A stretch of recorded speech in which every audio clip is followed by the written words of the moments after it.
So thanks for having me here today, and this is going to be a touch of a change in pace and sort of a change in topics through what we've been watching today. So my name's John Thornley. I live in Anchorage and work for Golder Associates, recently acquired by WSP. So we got this WSP Golder thing, so I'd like to talk a little bit about engineering in the Arctic, and essentially the digestion of the data and the research that happens in the Arctic, and how we use that, and why we use that for improving the infrastructure that we utilize in our day-to-day lives. So I got a second starting slide. We're sitting here in Point Lay earlier this year, enjoying some weather. But you know, the real story is the change in the Arctic and the change in across Alaska, as we've seen over the past few years.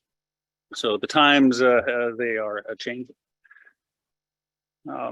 I do want to say that I come here today with two hats. The first hat, I'll present some engineering, and then the second is as president of the U.S. Permafrost Association. I'd like to say a few words about the USPA as well, and a shout out to Jerry if Jerry's still on, and congratulate him. Jerry's a driving force in the USPA, and has really taken that association far. So I want to appreciate Jerry for all of his hard work, and he certainly deserves every accolade that has been given him and more. So, but first, a story about a shed. All right, so you're really excited. You just got this shed.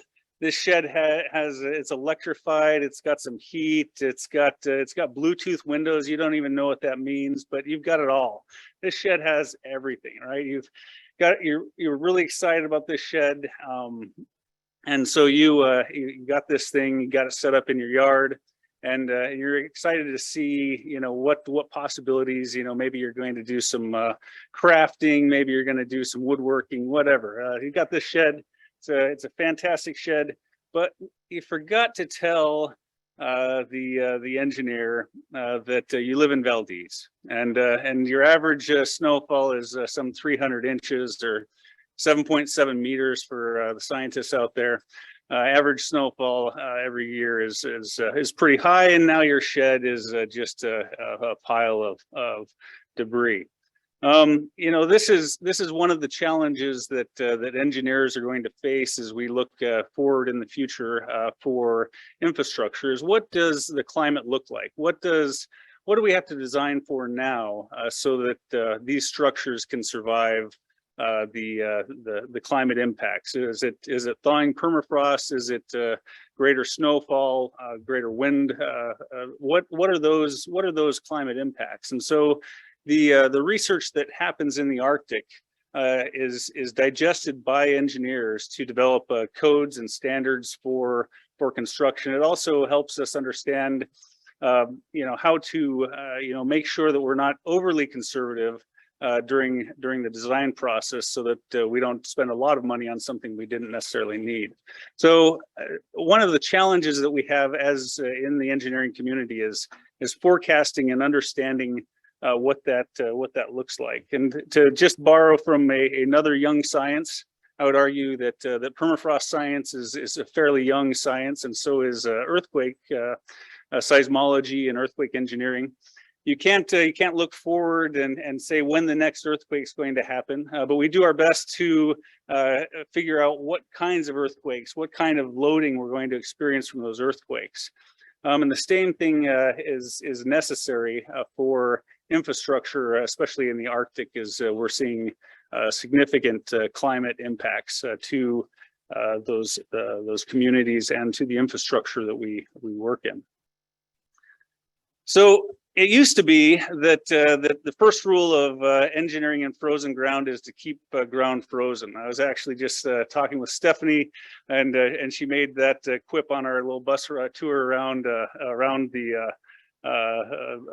the community today, and I kind of chuckled because here's this first bullet, right? First rule of permafrost engineering is to keep it frozen. But what happens when that's no longer possible? What do we do? And as I mentioned before, what are other loads like wind loads and snow loads and others going to look like in the future? How do we make sure that the structures that we design, capture that uncertainty? If you look at this graph here, we were working on the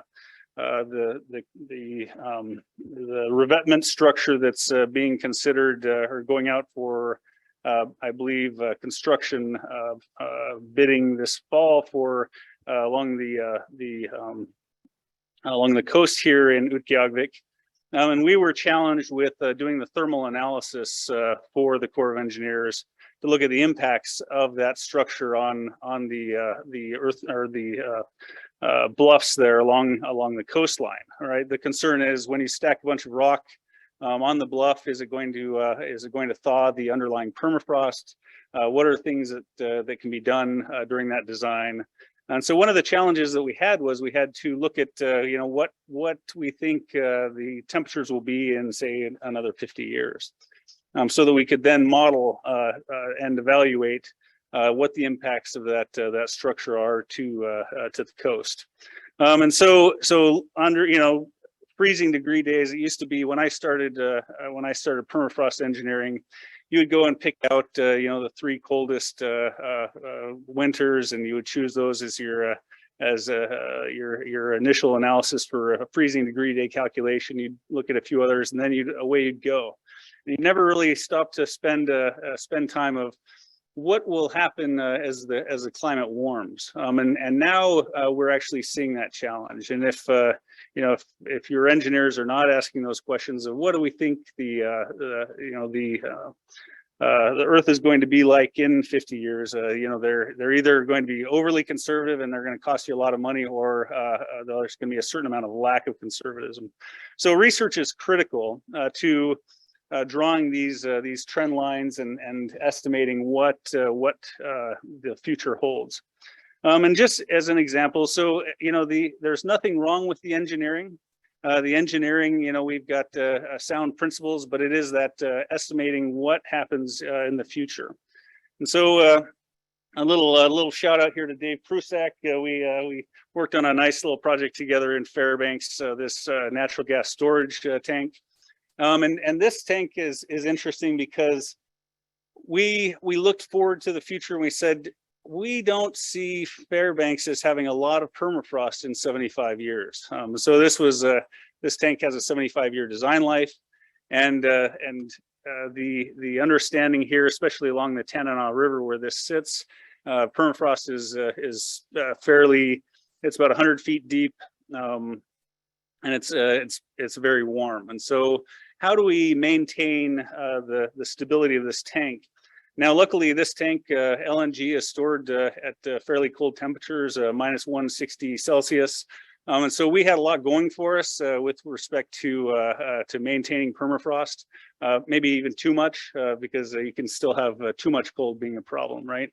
So it was a careful and balanced design that we basically utilized sound engineering principles to develop a fix to a problem that we knew we were going to have sometime in the future. And I could talk all day about this project alone, but I'll save you that. So on the engineering side, it's looking forward and understanding what we're up against, not putting up too much conservatism, but capturing the real hazards that we will potentially have. So now I'm going to switch hats, talk a little bit about the U.S. Permafrost Association. I don't know how many of you are USPA members. Got these guys are the wealthy ones. It costs $30 a year to join. So get with them later. I mean, it's expensive to become the USPA.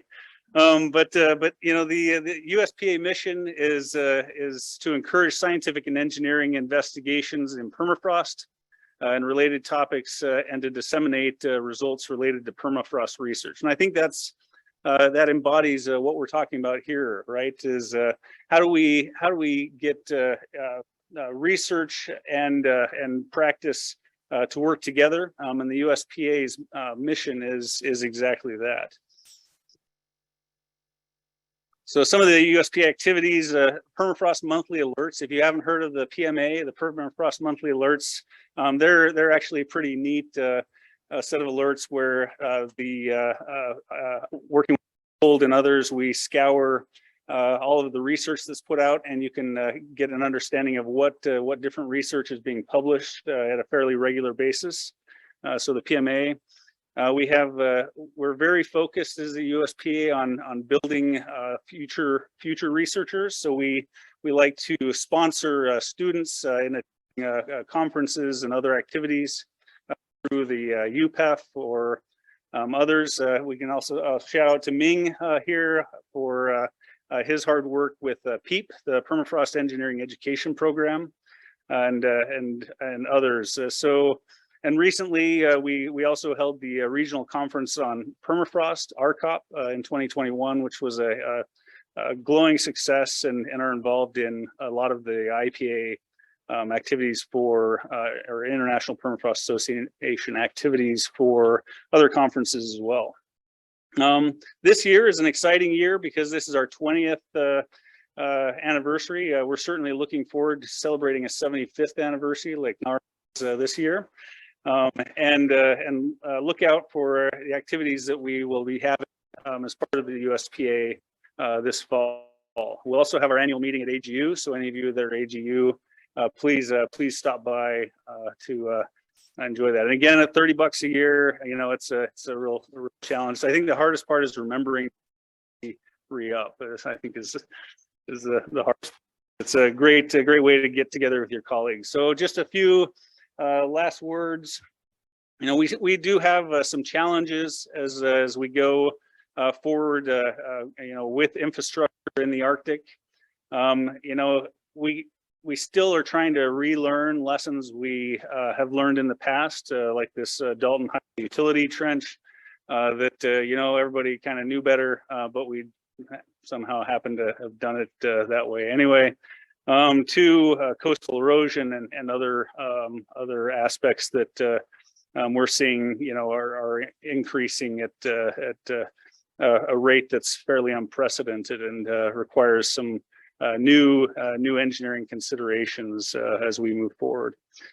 So with that, thank you for the invitation to speak today. And again, we digest as engineers the research that goes on here, whether it be a lemming study that you have no idea how it could impact you know, the future of, say, infrastructure, but somewhere somebody grabs a nugget of that research and it snowballs into something bigger. So just keep that in mind as you plug away. You never know how your research will impact our ability to build better. So thanks.